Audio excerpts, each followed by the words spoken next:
A company in the United States is currently offering parents the ability to rank their unborn children before birth by predicted IQ, longevity, body weight, and appearance.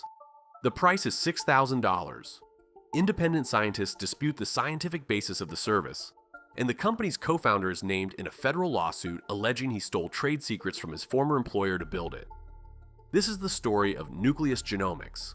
In vitro fertilization produces multiple embryos outside the body. Doctors then select one or more for transfer. For decades, a standard screening method called PGT-A has been used to identify chromosomal abnormalities in those embryos. It is well established and widely accepted in clinical medicine. A newer category of testing, called PGT-P, attempts something different. Rather than identifying missing or duplicated chromosomes, it analyzes hundreds of thousands of small genetic variations across an embryo's genome to generate predictions about complex traits, intelligence, height, weight, longevity. These predictions are called polygenic scores.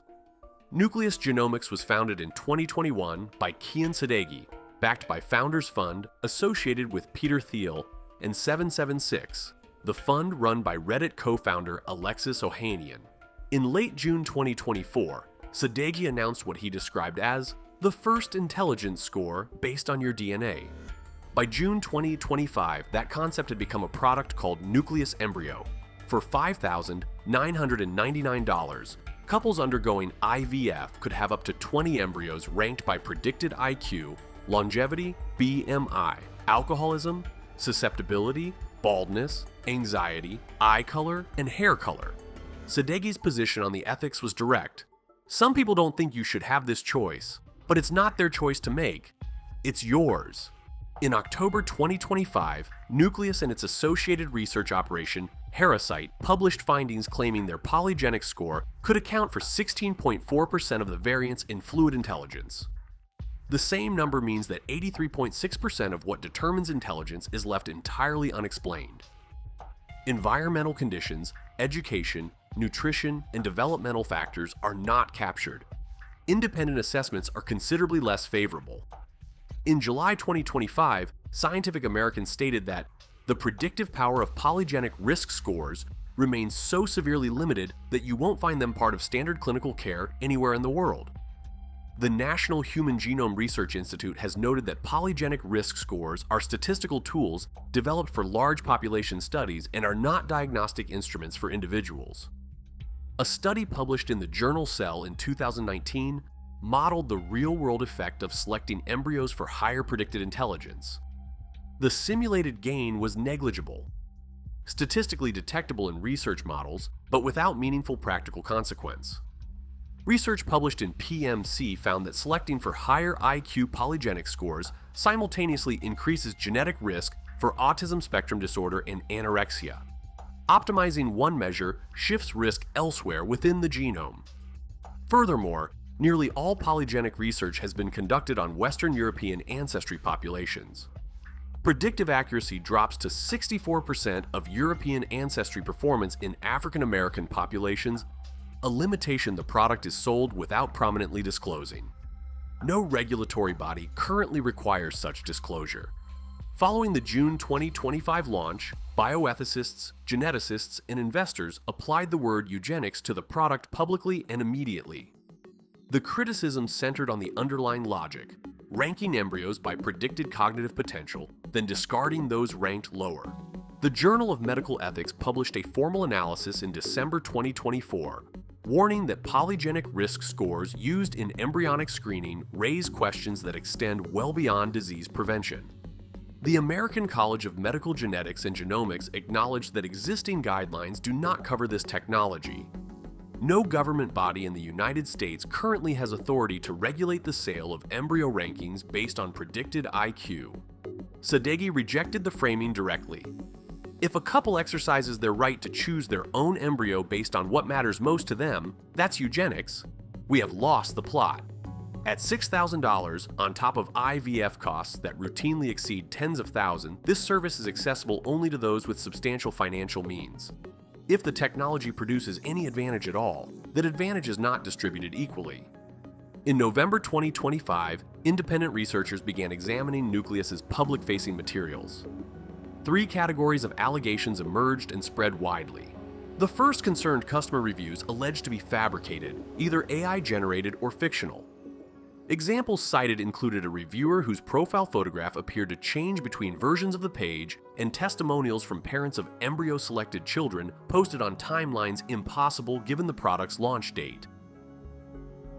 The second concerned plagiarism. Marketing materials describing Nucleus's scientific methodology were alleged to have reproduced language from other researchers' published work without attribution. The third concerned unsubstantiated marketing claims. The Origin product had been marketed as setting new accuracy benchmarks in predicting disease risk, a claim critics described as without evidentiary support. Sadeghi suggested publicly that critics had been paid by competitors. Nucleus issued a formal response on November 24, 2025, that observers noted did not address the specific allegations about fake reviews. Comparisons to Elizabeth Holmes and Theranos circulated widely during this period. A federal lawsuit was filed on October 23, 2025, in the U.S. District Court for the District of New Jersey by Genomic Prediction, Inc., against Nathan Treff, Ph.D., Talia Metzgar, and Nucleus Genomics, Inc. Nathan Treff was a co-founder of Genomic Prediction and had previously participated in a business partnership between that company and Nucleus Genomics. According to the complaint, Treff resigned from Genomic Prediction in August 2025, allegedly deleting data from his company-issued laptop and disabling security cameras before leaving. Co-defendant Talia Metzgar allegedly emailed 30 confidential documents to her personal account prior to her departure. Both subsequently joined Nucleus Genomics. The charges include misappropriation of federal trade secrets, unfair competition, breach of contract, and violation of the New Jersey Computer-Related Offenses Act. Genomic Prediction sought a temporary restraining order to prevent Nucleus from using allegedly stolen technology, including proprietary DNA sequencing methods, embryo amplification techniques, and a core software platform. These are allegations. The case has not been adjudicated. The individuals most directly affected are couples already in the IVF process, financially stretched, often emotionally exhausted, and presented with a product that promises to help them make a better decision for their future child. Many will spend $6,000 on a score that leaves more than 80% of the trait it measures unexplained. If they are not of Western European ancestry, the score may be considerably less reliable than stated. If they optimize for predicted cognitive performance, they may unknowingly elevate their child's genetic risk for autism or an eating disorder. Their genetic data, permanent and impossible to change, now resides on a corporate server named in a federal trade secret case. There is no regulatory framework protecting them. The same company selling the product is also the one validating its accuracy. What remains unresolved is the question of governance. Who determines when a technology of this kind is ready for clinical use? Who has access to it, and on what basis its claims are evaluated before it reaches a paying customer? At present, the answer to each of those questions is the same: nobody.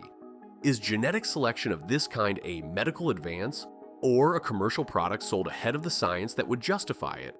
And if access to biological advantage becomes a function of income, what does that mean for the generations that follow?